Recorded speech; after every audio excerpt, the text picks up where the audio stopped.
Okay, hello. Welcome back to the channel. Welcome back to Unemployed Movie Critic. Today, I will be talking about my second part of the tier list. So, if you didn't watch the first tier list ranking video, you don't really have to watch it to know what's going on. This week's category is going to be fun, kind of campy movies that are a good time, lots of fun, make you feel happy, make you sing and dance and clap your hands. So first up on my list today, we have the Rocky Horror Picture Show. Rocky Horror it's a weird cultural phenomenon. I guess you'd call it like a cult classic is really what it is. It is such an odd experience, especially if I think my school did it really weird. I went to Central Michigan University. If you've never heard of it, nobody has. And there's like a sorority that put on Rocky Horror for Halloween. Traditionally it's a Halloween movie, but what they did is they like lip synced along to the movie, and they projected the movie on a big screen in this old theater. And then of course there were like the crowd shout outs as per tradition, but going to that for the very first time in my life was so confusing. I couldn't hear anything happening in the movie because everyone was just yelling and screaming the whole time, which I guess is the point, but I was so confused. So if you've never seen Rocky Horror before and you want to go see it live, watch the movie first. The movie's really good on its own. The music is really good, by the way. And then go see it live. I'm sure it actually would be a lot better as a play. I wish they just put on like a play production of it, but they did not. Rocky Horror, it follows kind of like this old campy, old Hollywood thing where gay people are villains, but in a fun way. So if you know a little bit about film history in the past during the Hays Code, which I touched on a little bit, characters obviously could not be outwardly gay. So sometimes characters were, they call it today queer coded, could read between the lines and figure out they were probably gay. And a lot of them were villains or mean people, which, I guess is probably not great culturally, like for society to only see gay people as villains. That's not good, but it was fun, might I say. It was a really funny time. So Rocky Horror kind of follows that tradition by making Frankenfurter, aka Tim Curry, an evil scientist villain who just wants to suck on men. Very confusing movie. Plot barely makes any sense, but I really, really love the music from Rocky Horror. It is December, and I have been listening to the Rocky Horror playlist for the last couple weeks just because it really puts me in a good mood. I've just been thinking about it a lot. I didn't get a chance to like watch it this year or go see it live or anything.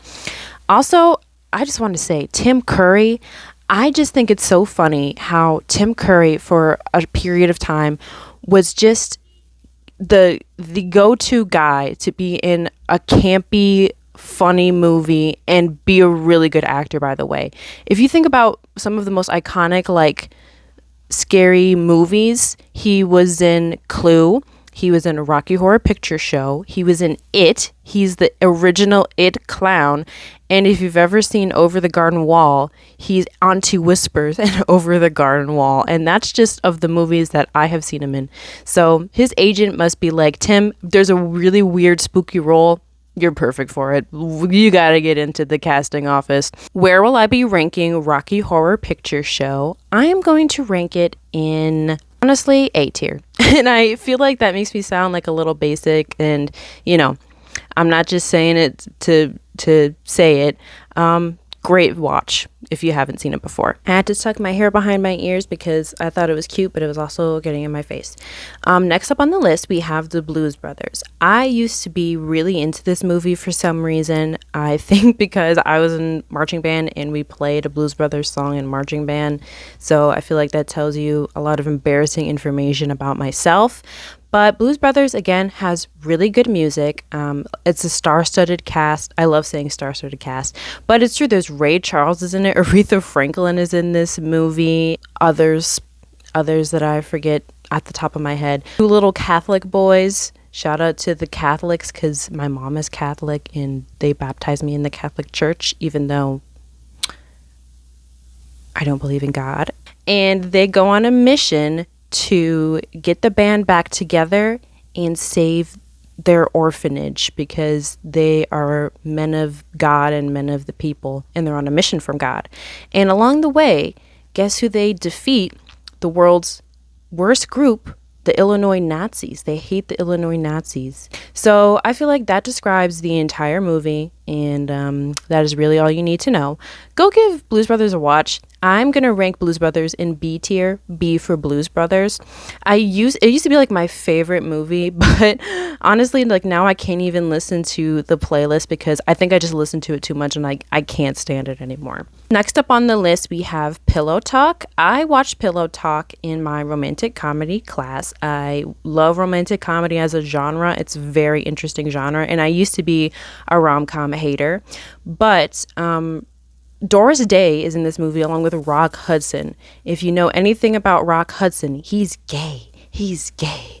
And Doris Day is another like gay icon. It's about Rock Hudson is like this the bachelor pad, you know, he's after a lot of women.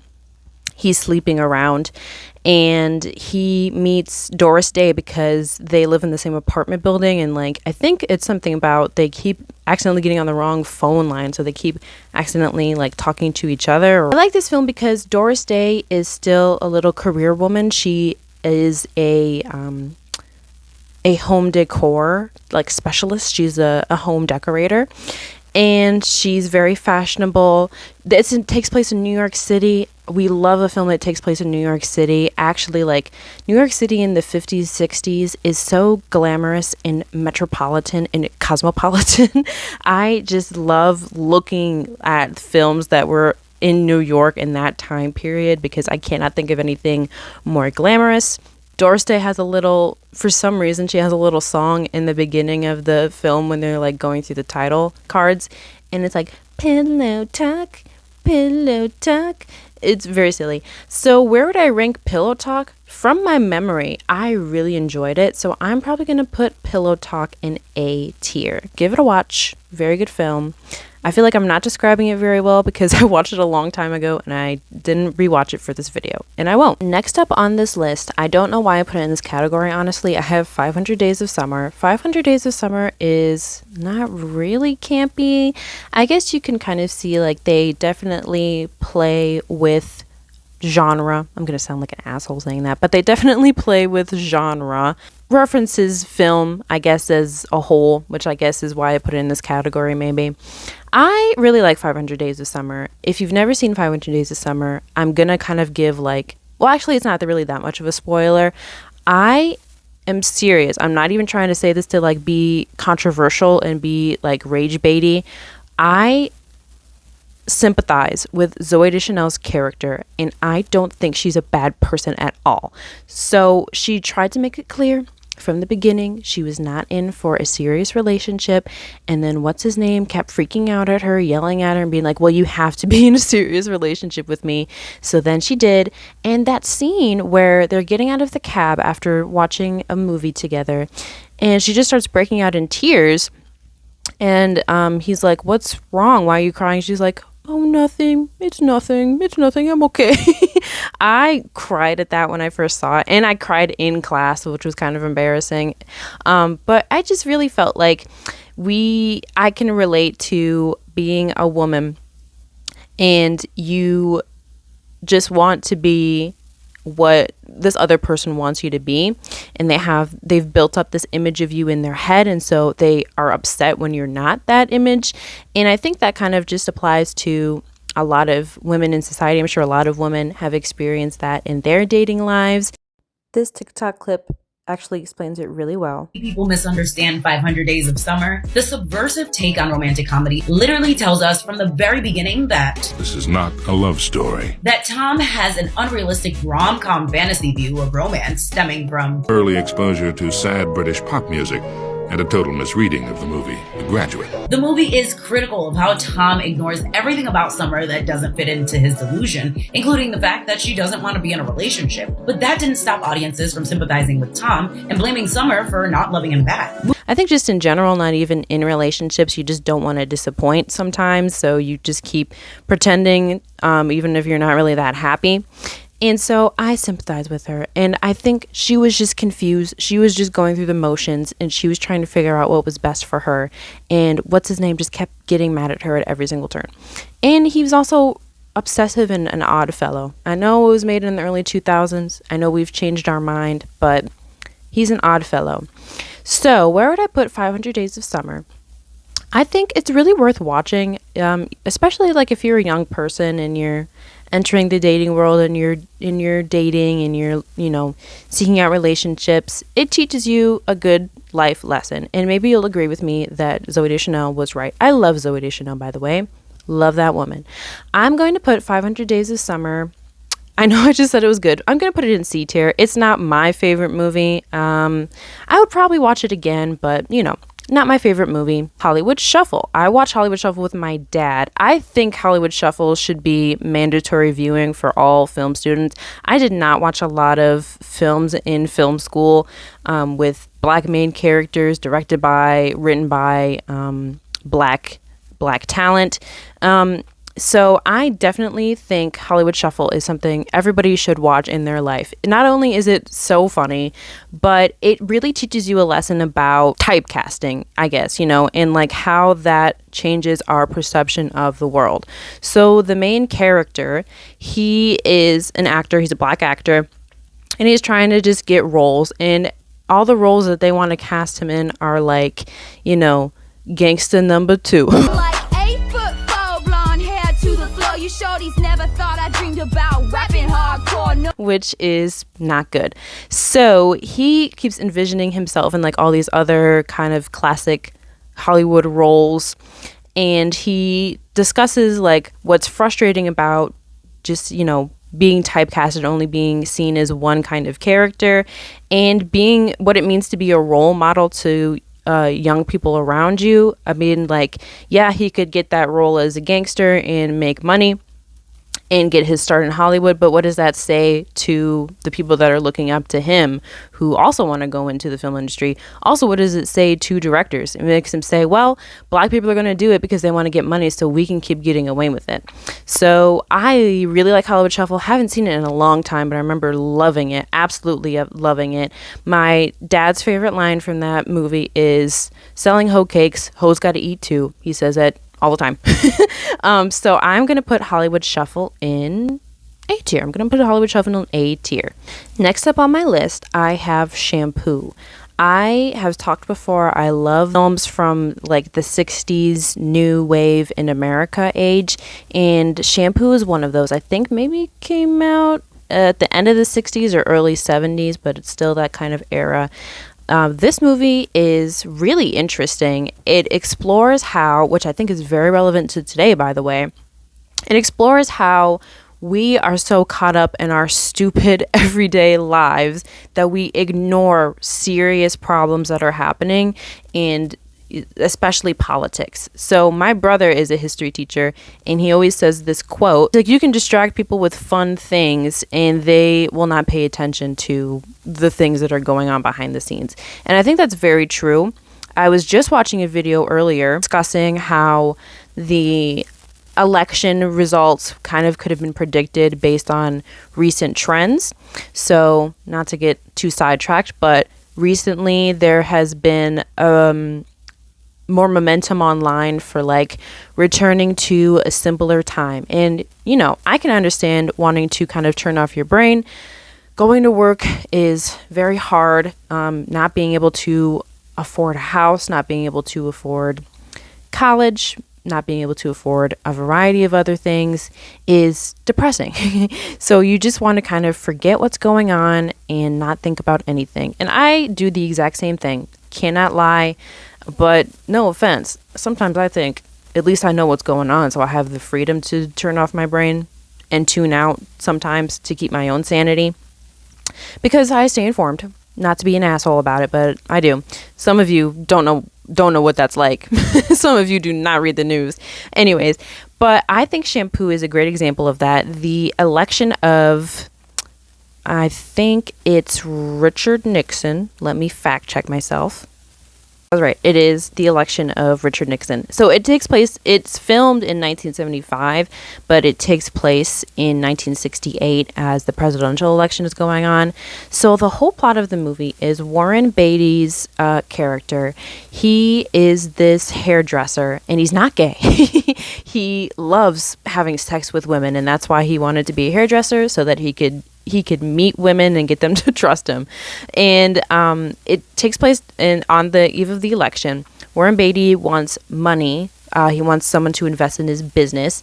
And so he goes to this big swanky party. And the whole idea is that all of the characters are not paying attention to something that will actually affect their lives, the election of Richard Nixon.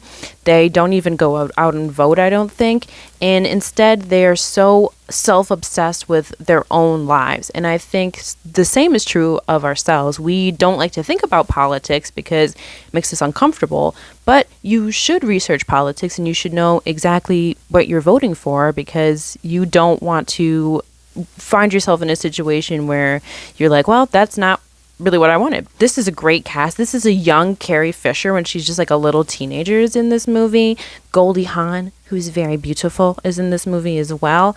I really like Shampoo. I'm going to put Shampoo in A tier. I think everybody should watch it and learn a little lesson or two. Next up on my list is Troll 2.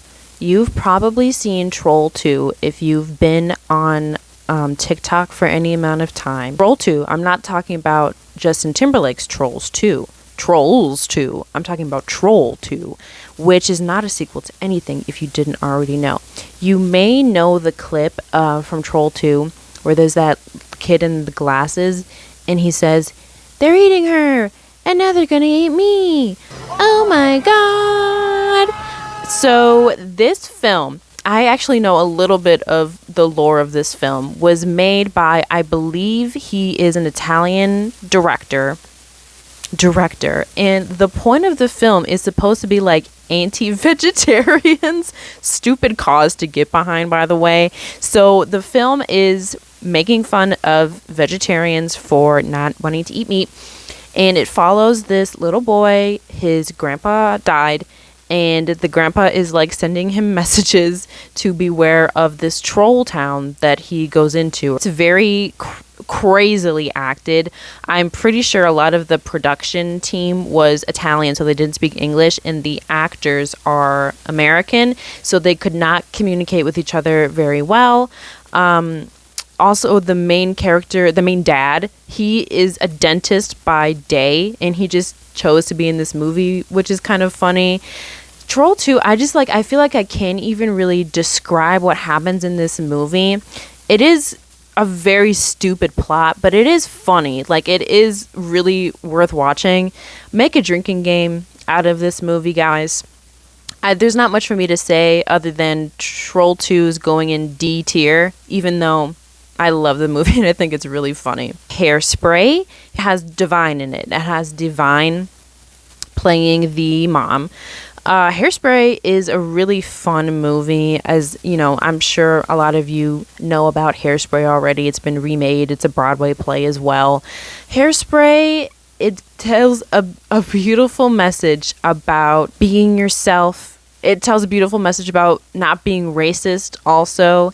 It tells a beautiful message about being voluptuous and having beautiful high hair. Can't explain it very well. Again, it's you just like, you kind of have to see Hairspray to understand it. Hairspray, I'm gonna put in A tier, the one that I'm thinking about with Divine in it. It's like Divine's last film before she passes away, by the way. Next up on the list, I'm not sure if this will make sense, but I have I, Tonya. Of course, Margot Robbie is in it. Margot Robbie is America's sweetheart, although she is from Australia.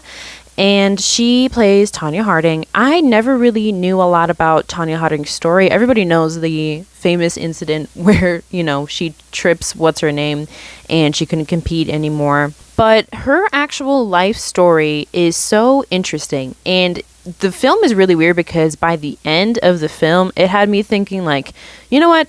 They should have just let Tonya compete in the Olympics anyway. I don't care that she broke that girl's ankle. Very well acted, very interestingly directed. I really enjoyed the kind of like documentary style of it. That was really cool. So I am going to put I, Tonya in an A tier. That seems right to me. Ella Enchanted. Not sure again if this makes sense in the category, but it's the only category that I could fit it into based on the things that I've devised. Ella Enchanted, starring the lovely and beautiful Anne Hathaway. This is the first time I think I've ever heard Find Me Somebody to Love. Like, I watched it when I was like probably 8 years old, so I had never heard that song before, and I was like, wow, this song is damn good. So Ella Enchanted, beautiful Anne Hathaway. She has like a little Cinderella story. And Minnie Driver is also in this movie. I just like Minnie Driver for some reason. She's kind of underrated. She's been cursed to always say the truth. She can't help it. So she's just trying to be a good person. She has to deal with evil, rotten stepsisters and an evil, rotten stepmother. And then she gets her Prince Charming in the end. Of course she does. Ella Enchanted, I know it's just a kid's movie, but I saw it again a couple years ago, and maybe it's just like a nostalgia factor, but I really enjoy it. Ella Enchanted, I'm going to put in B tier. I know I just said all those nice things about it, but B tier. Next, we have Mommy Dearest. Mommy Dearest is such a good movie. I'm actually surprised that critically this movie did not do well at all. I just figured like it's such a famous film that everybody's seen. I just figured, it was beloved, but I guess not by the critics at the time. It is about Joan Crawford, the famous Hollywood actor, and her adopted children. This movie, if you watch RuPaul's Drag Race, it's like quoted on once a season on RuPaul's Drag Race. It goes kind of back to that whole idea of like the old Hollywood gay villain. If you didn't know, Joan Crawford is in a lot of old Hollywood films, and she's often like queer coded.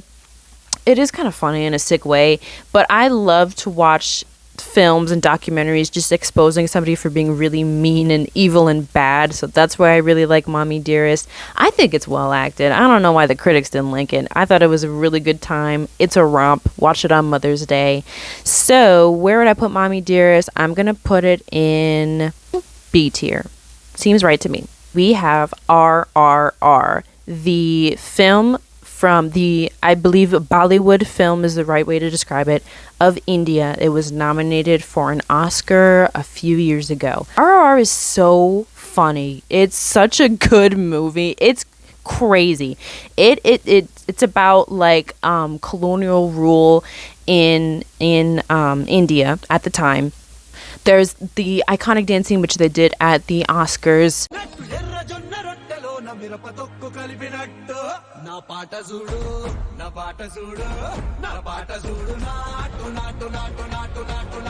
It's also a musical, by the way. A lot of films from India are musicals just because that's what's popular in Indian film.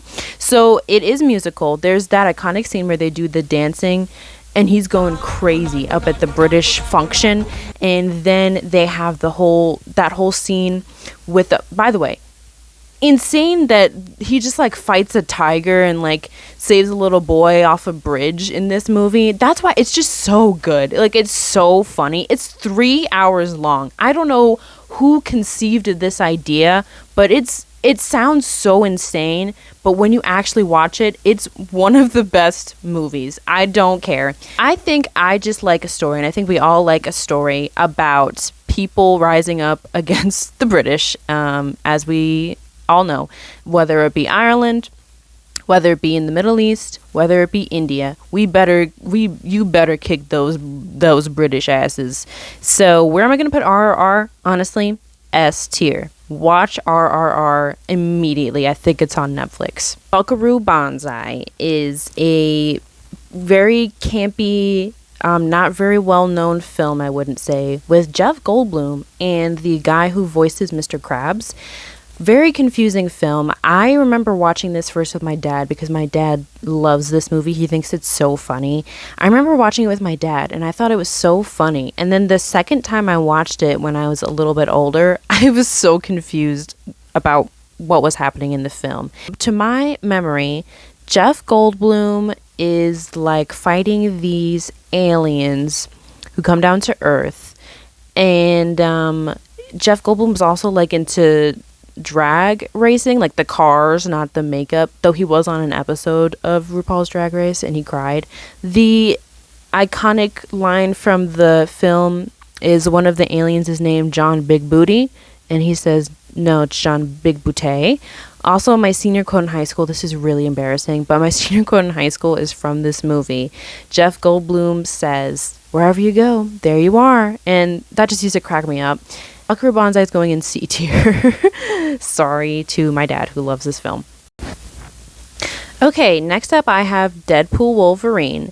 Deadpool Wolverine, to me, is a little bit campy because it understands that it's a film and knows that it exists as a film. Deadpool in general, you know, he breaks the third wall. That's his whole thing. He knows he's in a film. He knows he's a Marvel superhero. I usually don't like the brand of humor that is in Deadpool movies, but something about Deadpool Wolverine is really well done. Multiverse is, you know, Disney, they love to milk something until there's no milk left in the udders, till there's just powder coming out. And I think we are all tired of the multiverse and how complicated and confusing it is. And then Disney Plus, you know, you have to buy Disney Plus to even know what's going on for a lot of the multiverse. So what is the point of that? Very annoying, very evil capitalist company. I think Deadpool Wolverine understands that, and it really takes it with a sense of humor. And it also has my favorite boy from Succession, Tom Wobsgams. It brings out so many fun characters from Marvel Comics that like rejected Marvel films that we left behind. Friends and I could not stop saying, I'm about to make a name for myself the other day. So shout out to Channing Tatum for that. I'm going to put Deadpool Wolverine in A tier. Just seems right. Really good movie. And I think it really means something. It really stands out in the Marvel franchise.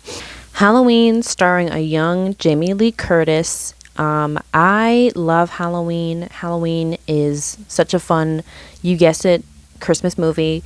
And that era of film is really good, I think, for horror, because if you're scared and squeamish like me, modern horror is very grotesque and disturbing and like very, you know, what am I looking for, like plays with your mind, and for me that freaks me out a little bit. Horror movies from the 70s are a lot of fun.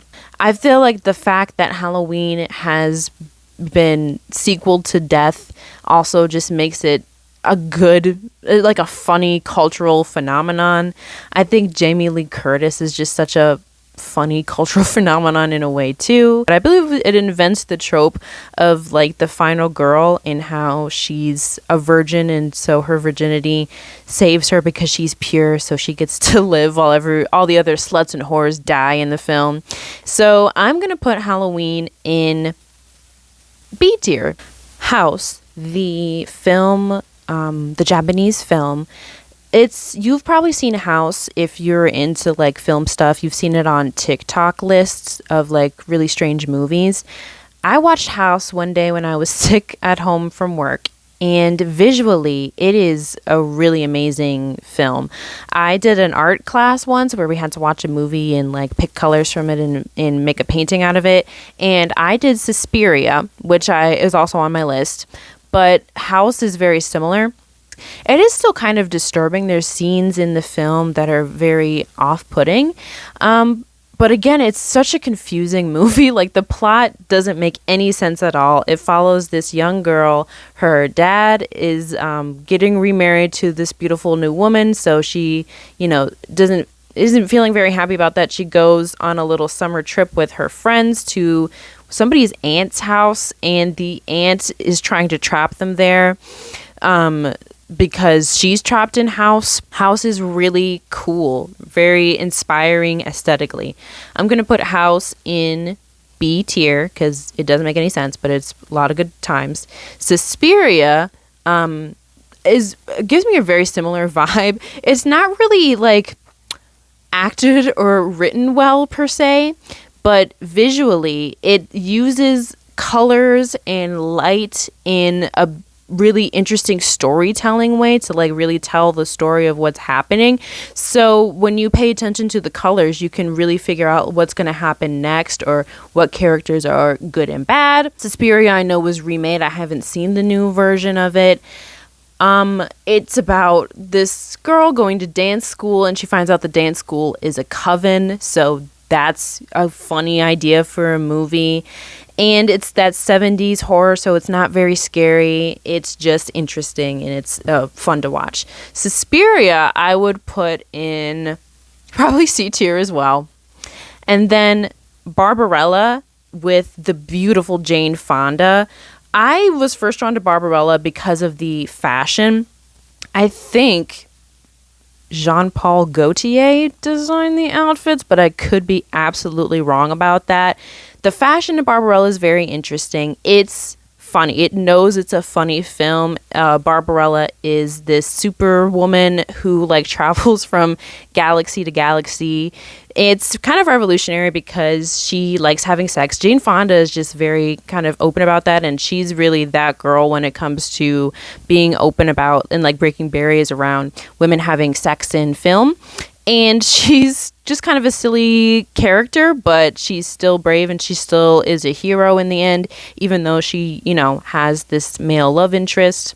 It's also unique in that the male, I think he's an angel for some reason. Her male love interest is just kind of like a beautiful ditz, and she gets to kind of be the hero. Just like sex parties going on and alien sinners on this strange planet, and the hair in Barbarella is beautiful. So I would put Barbarella in B tier. B for Barbarella. Female Trouble is another John Waters Divine collaboration. Female Trouble, I just remember it being like a little bit too long, and John Waters, especially in his early films, has a bad habit of completely going off the rails, and the plot is so lost. And the idea of John Waters films is that he kind of just hires random people that he thinks are interesting. So they're not actors, which does make the film funny, but it also kind of makes the film just feel awkward and drag on for too long, in my opinion. But John Waters is still a revolutionary director who's really changed, in my opinion, film and American society and how Americans watch film. I remember Female Trouble as being a little more, and this is going to sound kind of crazy, a little more palatable than other John Waters films. John Waters is kind of an extreme director. He's really like a guerrilla filmmaker. And if you don't know about other John Waters Divine collabs, John Waters gets into some disturbing shit that he just thinks is so funny. Pink Flamingos is about this group of people who want to be the most disgusting people in the world. Divine eats actual real dog poop in real life. Insane. So Female Trouble is like, Hairspray is like the mild, if it's like a conspiracy theory iceberg, Hairspray is like up at the top. Everybody knows about Hairspray. It's very palatable. Female Trouble is somewhere in the middle, and Pink Flamingos is down in the depths. So Female Trouble is about Divine being a woman, a hardworking woman. I don't quite even remember the plot. I just know there's this woman in a bird cage, and her son is straight, and she wishes he was gay, and she says he'll be much happier being gay. Kind of funny play on real events. Female Trouble, I will put in D tier. Please don't hate me for saying that. If you've ever seen RuPaul's Drag Race, the season with Jinx Monsoon at it, you'll know about Little Edie in Grey Gardens. Grey Gardens was also made into a film with Drew Barrymore. I've never seen it, but I don't really care to because the original documentary is just so good. Edie Bouvier is the central character, and she is some distant cousin of Jackie Kennedy Bouvier, Jackie Kennedy Onassis. You know who I'm talking about. And she and her mother, they used to be kind of socialites. They used to be from this very prominent family, the Bouvier family, but somehow they kind of fell off after their father passed away. So she and her mom are living in this ramshackle home that's falling apart. They have millions of cats hanging around the place. Little Edie dresses up in little fashion shows, and she just keeps saying, I can't wait to leave this place, but she's not going to leave this place. She has a very strange relationship with her mother. It's just kind of a slice of their life, their very unique and peculiar life. It's just interesting to see where these people have ended up, and their life is very interesting. So I would put Grey Gardens, again, not even trying to be annoying about it, I'm going to put Grey Gardens in S tier because it's just like fascinating, because the Kennedys are like our royal family, and to know that part of them are living such a different life is just really interesting. Murder on the Orient Express, the new one, not the one directed by Sidney Lumet, because I don't care for Sidney Lumet. My brother gave me a Sidney Lumet book, and I just think he's not a very good person at all. Not a good director either, because I didn't like the original. But the new Murder on the Orient Express is lots of fun. You know, I'm going to say it again. Star-studded cast. Lots of fun characters in this movie. If you enjoy murder mysteries, you'll really enjoy this. And Hercule Poirot is just so over the top and funny and silly and French. He does actually have like a traumatic backstory if you watch the other films in this series. He's got this big, beautiful mustache. He is just a genius. He's very particular. He probably has autism. And he loves solving mysteries. Well, actually, he doesn't love solving mysteries. He just keeps getting roped back into it. Every time I get out, they just pull me right back in. I love murder mysteries. I would put this probably in A tier. It's just a perfect way to adapt a book into a really unique and fun experience. Next on our list is Gentelmen Prefer Blondes. This is a classic. I hate to say iconic because it sounds just kind of, basic, but it is an iconic piece of film history. I believe it's in the Criterion Collection. All of John Waters' films are also in the Criterion Collection, by the way, so you can probably watch it for free. Gentelmen Prefer Blondes. Something that really stood out to me about this film, obviously starring beautiful Marilyn Monroe, really good music as well. But something that stood out to me is that this brand of comedy is kind of something that still exists, but like in children's media. And I think the reason that is because, again, of the Hays Code. Gentelmen Prefer Blondes came out during that time where it skated the line of being a little scandalous, but it still had to comply with the Hays Code and be family friendly. And I think Disney Channel has really just like taken that formula and ran with it. It reminds me a lot of a Disney kind of comedy kids show, especially the scene, if you've ever seen it, where Marilyn Monroe gets stuck in a window and she covers up with a big jacket to make it look like she's just standing outside even though her head's poking out a window. That is like something you would just see in a Disney movie. Gentelmen Prefer Blondes is really funny. Oh my god, Diamonds Are a Girl's Best Friend gets stuck in my head when I watch that movie. You know the song, but when you see it in the movie, it's just so exciting. It's so fun. Marilyn Monroe, if you don't know the plot of the movie, she's getting married to this rich little nerd, is using him for his money a little bit, but she also does love him. So she's kind of is in that strange era of female empowerment, I guess, where she knows exactly what she wants. She's her own independent person, but she knows that being a woman, she doesn't have access to as many financial opportunities as a man does. So she knows how to kind of game the system and how to stick up for other women and marry a rich man. I know that might sound a little bit insane what I'm talking about, and no, it's not, the ideal version of feminism and where we are today with women's rights, but it's just fun because it subverts what people expect out of like love and romance. It came out during that time in romantic comedy where we were being a little bit more honest about the reasons why people get married. People do not always get married, and people in the past have not always gotten married just because they were purely in love and it was love at first sight. Real life is a little bit more complicated than that, but instead of being depressed about it, it's just kind of funny. It touches on that in a really fun way. So watch it, Gentlemen Prefer Blondes. And then when you go watch the music video for Material Girl by Madonna, it's just thrilling. It's thrilling to me. I would rank Gentlemen Prefer Blondes in the S tier. Don't care. It's popular for a reason. It's very good. Last on our tier list ranking, finally, we have But I'm a Cheerleader. But I'm a Cheerleader has RuPaul in it, of all people. It is about this character. She's a teenage girl, and she does everything she thinks she's supposed to do, follows all of, society's expectations, but her family knows that she's gay. And they're like, you need to stop being gay. So they sent her to like this little gay camp, which is just, a hotbed for gay activities. But she ends up falling in love with another girl there, and she, confronts her family and is like, I am who I am and I love who I love. RuPaul is a straight is great kind of coach there. Aesthetically also it's kind of like, it's almost like watching Cat in the Hat, the live action Cat in the Hat. It's like a Dr. Seuss book.